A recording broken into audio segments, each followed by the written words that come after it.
No matter what you do, pain is inevitable. You can't avoid it, and if you try to avoid it, if you try to spend your entire life going around the things you think that are going to bring you pain, I guarantee you that you're going to have an unfulfilling life or end up enduring more suffering than is necessary for the object at hand.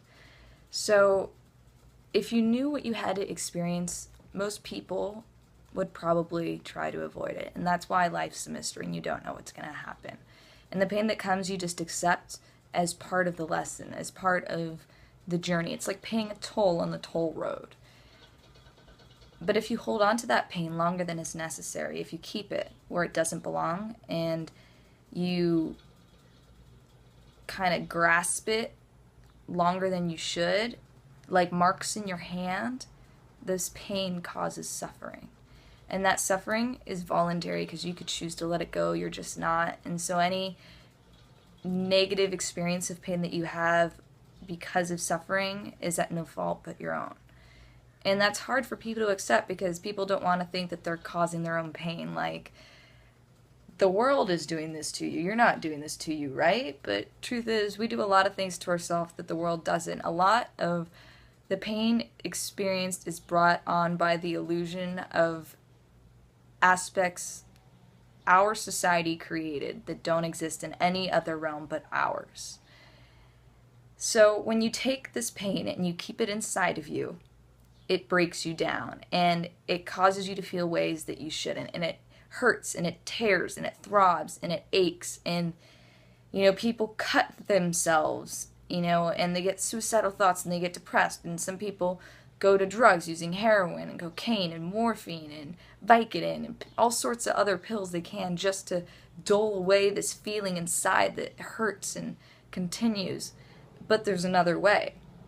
Musicians, they make music. Artists, they make art. And writers, we write. We put our pain into something. We use it to transform us.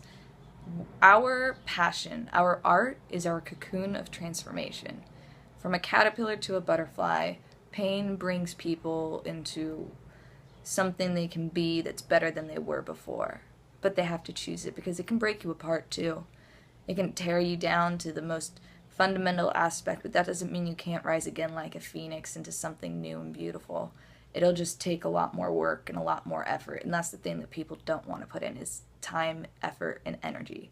But you have to if you want to feel good about it. And I know I probably don't look or sound like somebody who has all the answers, and I don't have all the answers, far from it. I still make mistakes all the time, and I try to learn from them, and I try to learn from other people's mistakes. But here's what I do know. I lost my 21-year-old brother to heroin when I was just 18 years old, 2 weeks after my high school graduation. 11 months later, the deacon that did his services died of a heart attack suddenly on Mother's Day. 3 months later, I lost my best friend on my mother's birthday. 1 month later, my grandfather died. 3 months later, I lost a friend to drug-related causes, and just 3 weeks after that, I lost a friend in a freak accident. 2 months later, I lost a teacher that I knew from high school that I stayed in contact with. 6 months later, I lost 2 other people. And then a few months later, in July of 2013, just a few days before I went to go see her, 2 days actually before I went to go see her, I lost my grandmother. She'd been struggling with COPD and emphysema for over 20 years. She was on an oxygen tank for at least the last 5 or 6. I remember changing them. And I was like, this is why I won't smoke cigarettes. Because I see what it's doing.